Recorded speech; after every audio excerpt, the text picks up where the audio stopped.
Welcome to the Imran academy. मैं आपके साथ 10th क्लास का मैथ्स डिस्कस कर रहा हूँ। यूनिट 1 क्वाड्रेटिक इक्वेशंस और एक्सरसाइज हमारी चल रही है 1.4। आज हम इस एक्सरसाइज का क्वेश्चन नंबर 3 एंड 4 डिस्कस करेंगे। तो क्वेश्चन नंबर 3 है जी, 4x बराबर है स्क्वायर रूट में 13x प्लस 14 माइनस 3। तो इसको सॉल्व करते हैं। आइए जनाब शुरू करते हैं। तो ये है जी हमारा सवाल। तो इसमें शुरू हम यूं करेंगे कि इस -3 को इक्वल साइन के दूसरी तरफ ले जाएंगे। तो वो काम हम करते हैं कि -3 दूसरी तरफ जाके +3 हो जाएगा। बाकी रकमें वैसी की वैसी। अब हमारा मकसद है कि जज़र की अलामत ख़त्म हो जाए। तो जज़र की अलामत को ख़त्म करने के लिए हमें स्क्वायर रूट लेना पड़ेगा। तो हम क्या करते हैं, taking square root on both sides, taking square root on both sides. तो ये लिख भी लेते हैं।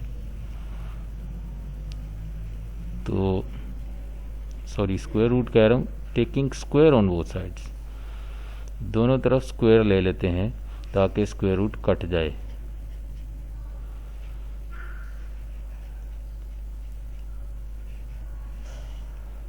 यानी इस तरह से स्क्वायर ले लेते हैं। उसके बाद स्क्वायर को ओपन करना है। आप चाहें तो यहाँ पर फॉर्मूला इस्तेमाल कर सकते हैं। पहली रकम का स्क्वायर दूसरी रकम का स्क्वायर जमा 2 पहली रकम ज़रब दूसरी रकम, और यहाँ पर स्क्वायर रूट साइन से कट जाएगा। तो यहाँ पे 13x प्लस 14 आ जाएगा आपके पास। एक तो तरीक़ाकार ये है, और अगर आपको फार्मूला नहीं आता तो भी आप कर सकते हैं इसको। उसका तरीक़ाकार ये है कि 4x प्लस 3 है, इसकी पावर 2 है, तो इसे 2 दफ़ा लिख सकते हैं, 4x प्लस 3 4x प्लस 3, और फिर इसे मल्टीप्लाई कर लेंगे तो फिर भी हमारे पास जवाब आ जाएगा। जैसे इसका जवाब 16x स्क्वायर हो गया प्लस 9 2 चुके 8 और 8 दिए 24। तो ये आप यहाँ पर भी ये काम कर सकते हैं, मल्टीप्लाई कर सकते हैं। इसमें ये तो हमारे पास आ गया। तो अगर आपको ये फार्मूला नहीं आता, फार्मूला कौन सा इस्तेमाल किया हमने, a प्लस बी का होल स्क्वायर, ये बराबर होता है a square plus B square plus 2ab। तो ये फार्मूला इस्तेमाल किया है। और अगर आप ये फार्मूला इस्तेमाल नहीं करना चाहते तो फिर आप यहाँ पर डायरेक्टली यहाँ पर आ सकते हैं और इसे हल कर सकते हैं। तो हल करने का तरीका क्या है कि डिस्ट्रीब्यूट करते हैं, इसको इसके साथ ज़रब देते हैं, फिर इसके साथ, इस टर्म को इसके साथ ज़रब देंगे और इसके साथ। इस तरीके को हम फॉइल मेथड कहते हैं। फॉइल मेथड में ये है जी कि फर्स्ट टर्म को फर्स्ट टर्म के साथ मल्टीप्लाई करना है। यानी 4x को 4x के साथ मल्टीप्लाई कर लिया। उसके बाद है जी आउटसाइड टर्म्स को मल्टीप्लाई करना है। तो आउटसाइड में यानी बाहर वाली रकमों को, आउटसाइड में एक तो ये हो गई 4x और एक ये है 3, तो ये आउटसाइड है। तो आउटसाइड वाली रकमों को ज़रब दे लेते हैं जी। यानी 4x को 3 के साथ ज़रब दी। उसके बाद i का मतलब है इनसाइड, अंदर वाली रकमों को ज़रब देनी है। तो अंदर वाली रकमों में हमारे पास यहाँ पर है 3 और यहाँ पे है 4x। तो यहाँ पर 3 और 4x को ज़रब दे लेंगे। और उसके बाद है जी लास्ट वाली टर्म्स को मल्टीप्लाई करना है। तो लास्ट वाली टर्म में हमारे पास कौन कौन सी रकमें हैं, तो लास्ट वाली टर्म्स में हमारे पास यहाँ पर 3 है और यहाँ पर भी 3 है। तो 3 को 3 से ज़रब दे लें। तो ये है जी फॉइल मेथड। बाकी बराबर की साइड पे जो रकम पड़ी हुई है उसको वैसे ही लिख लेंगे। अब 4x को 4x से ज़रब दें तो 4 चुके 16, x की पावर 2 हो जाएगा।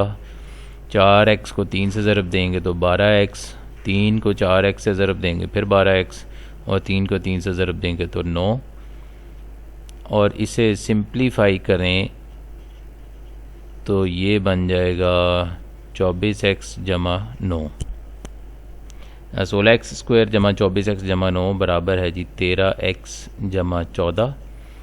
और सारी रकमें एक ही साइड पर शिफ्ट कर लें ताकि क्वाड्रेटिक इक्वेशन को स्टैंडर्ड फॉर्म में लिख सकें।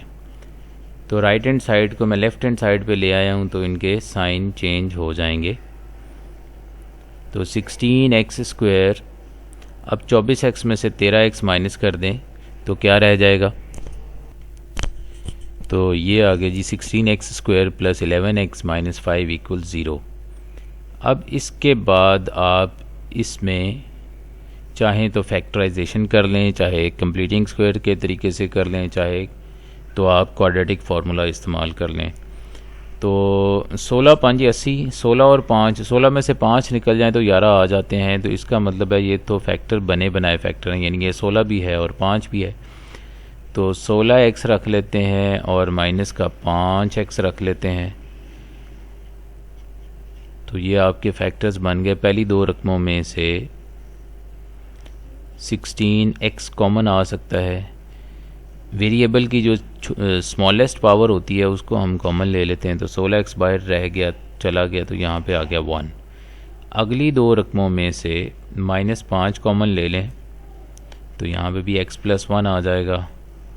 अब आ गया जी x + 1 कॉमन और पीछे आ गया जी 16x - 5 इक्वल्स 0। तो अब यहाँ पे x + 1 इक्वल 0 और 16x - 5 इक्वल 0। x इक्वल्स -1 और यहाँ से 16x इक्वल्स 5 और x बराबर आ गया 5/16। लें जी, ये हमारे पास अब दो जवाब आ गए हैं। अब इनको हम चेक करते हैं अपने सवाल में और देखते हैं कि कौन सा रूट है जो हमारी इक्वेशन को सेटिस्फाई करता है और कौन सा रूट सेटिस्फाई नहीं करता। तो पुट करके देखते हैं जी। फिर दोनों रूट पुट कर लेते हैं। पहले -1 पुट कर रहा हूँ मैं अपने सवाल में, जो हमारे पास ओरिजिनल क्वेश्चन दिया हुआ था उसमें x की जगह पर मैंने पुट कर दिया है -1, और दूसरी तरफ मैं x की जगह पे पुट कर रहा हूँ 5/16। तो दोनों को चेक कर लेते हैं कि लेफ़्ट हैंड साइड हमारी राइट हैंड साइड के बराबर आती है या नहीं।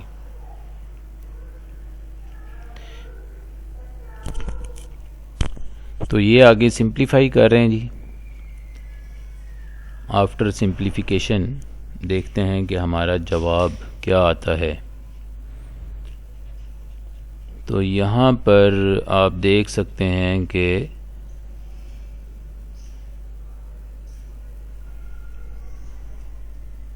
-4 जो है वो -2 के इक्वल नहीं हो सकता। हेंस आप कह सकते हैं कि x = 2 is not a root. ठीक है जी, x = -1 जो है वो हमारा जवाब नहीं है, क्योंकि ये सेटिस्फाई नहीं कर रहा। अब दूसरी तरफ ये वाली साइड जो है ये, इसको हम सॉल्व कर लेते हैं। 4 को 5 से ज़रब दी 20 हो गया, 20/16, 13 5 65/16 जमा 14। और अब इनका ले लेते हैं स्क्वायर रूट के अंदर एलसीएम। एलसीएम में आ गया जी 16। अब 16 को 14 से ज़रब देते हैं, उसके बाद 65 में उसको जमा कर लेते हैं। तो ये आ गया जी हमारे पास 289/16 अंडर रूट के अंदर। अब 289 का अगर हम अंडर रूट निकालें तो वो हमारे पास बनता है 17 और 16 का आ जाएगा 4, और इधर है मेरे पास 20/16। लें जी, अब इसे मज़ीद सिंप्लीफाई कर लेते हैं। 4 के पहाड़े में 4 5 20 और 4 चौके 16, तो ये 5/4 हो गया। यहाँ पर 4 को 3 से ज़रब दिया तो 4 दिए 12, तो 17 में से 12 गए तो फिर ये 5/4 आ गया। इधर भी 5/4 है, तो इसका मतलब है कि ये तो फिर करेक्ट हो गया जी हमारा जवाब, यानी कि x बराबर है 5/16। तो ये हमारा सोल्यूशन सेट हो गया, SS 5/16 ये हमारा हो गया जी जवाब। लेकिन ये है क्वेश्चन नंबर 4। तो क्वेश्चन नंबर 4 को हम करते हैं सॉल्व। पहले सवाल लिखा और उसके बाद नेगेटिव x को इक्वल साइन के दूसरी तरफ शिफ्ट कर देते हैं, तो ये उधर जाके +x हो जाएगा। उसके बाद स्क्वेयरिंग बोथ साइड्स, क्योंकि स्क्वायर रूट साइन हमने ख़त्म करना है, यानी जज़र की अलामत ख़त्म करनी है, तो इसलिए स्क्वेयरिंग बोथ साइड्स लिखते हैं। यानी 3x + 100 जो कि अंडर रूट साइन के अंदर है, इसका स्क्वायर ले लिया और x + 4 का स्क्वायर ले लिया। अब आप चाहें तो इसको सॉल्व कर लें जिस तरीके से आप करना चाहते हैं। यहाँ से स्क्वायर और स्क्वायर रूट साइन ख़त्म, तो 3x + 100 आ गया, और यहाँ पे फर्स्ट टर्म का स्क्वायर, सेकंड टर्म का square plus 2 times first term into second term.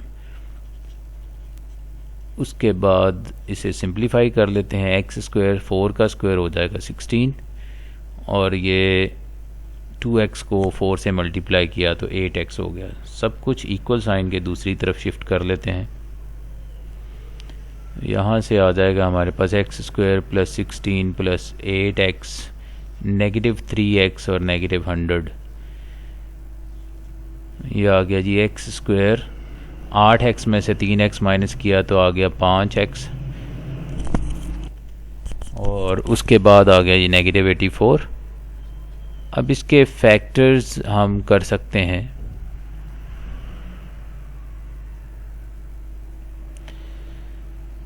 चौरासी के फैक्टर जो हैं क्या हो सकते हैं, यहाँ पर हम लिख लेते हैं। तो इसके फैक्टर्स करते जाएं। 2 2 = 4, 4 3 = 12, 12 और 7, 12 7 84, 12 में से 7 निकल जाएंगे तो 5 भी आ जाएगा। तो इसलिए यहाँ पर हम रख लेते हैं 7x, माइनस का 7x रख लेते हैं, और प्लस का 12x रख लेते हैं। और इसमें से पहली दो रकमों में से x को कॉमन ले लिया, x - 7 आ गया। अगली दो रकमों में से 12 को कॉमन लिया तो फिर x - 7 आ जाएगा। x - 7 और x + 12, यहाँ से x - 7 = 0, x + 12 = 0। और अब हमारे पास एक आंसर 7 आ गया और दूसरे का आंसर -12 आ गया। अब करना हमने चेक। तो चेक के लिए सवाल को दोबारा से लिखना है और फिर देखते हैं कि ये 7 और 12 -12 जो है वो हमारे सवाल को सेटिस्फाई कर सकते हैं या नहीं। तो करते हैं जी, फिर चेक कर रहे हैं कि ये जो जवाब हमने निकाले हैं, जो रूट्स निकाले हैं, ये हमारी इक्वेशन को सेटिस्फाई करते हैं, यानी हमारे सवाल को सेटिस्फाई करते हैं या नहीं। पहले मैं x7 पुट कर रहा हूँ और देखता हूँ कि लेफ़्ट हैंड साइड का आंसर राइट हैंड साइड के बराबर आता है या नहीं। तो यहाँ से 121 का अंडर रूट लेंगे तो 11 आ जाएगा।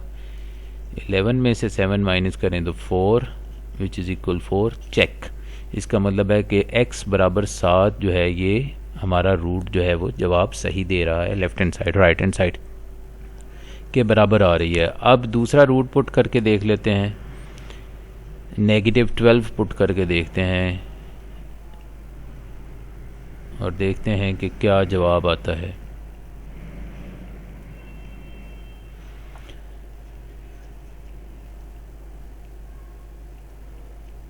सिंप्लीफिकेशन है, सिंप्लीफिकेशन कर लीजिए। 100 में से 36 निकाल दें तो क्या आएगा? ठीक है जी, 64 आ जाएगा। और 64 का √8 हो जाएगा। अब आप देख सकते हैं कि एक तरफ 20 है, एक तरफ 4 है, तो 4 20 के बराबर नहीं हो सकता, which is not possible. Hence आप क्या कह सकते हैं कि x = 12 is not a root. तो सोल्यूशन सेट फिर हमारे पास क्या आ गया जी? SS क्या पुट किया तो जवाब आया 7। तो सोल्यूशन सेट में हमारे पास 7 आ गया जी। और इसी के साथ हमारे 2 सवाल जो हैं वो मुकम्मल हुए। Thanks for watching. अगर वीडियोस अच्छी लगें तो चैनल को सब्सक्राइब कीजिए, वीडियो को लाइक कीजिए, शेयर कीजिए। Thanks for watching. अगले लेक्चर में दोबारा मुलाकात होती है, तब तक के लिए खुदा हाफिज़।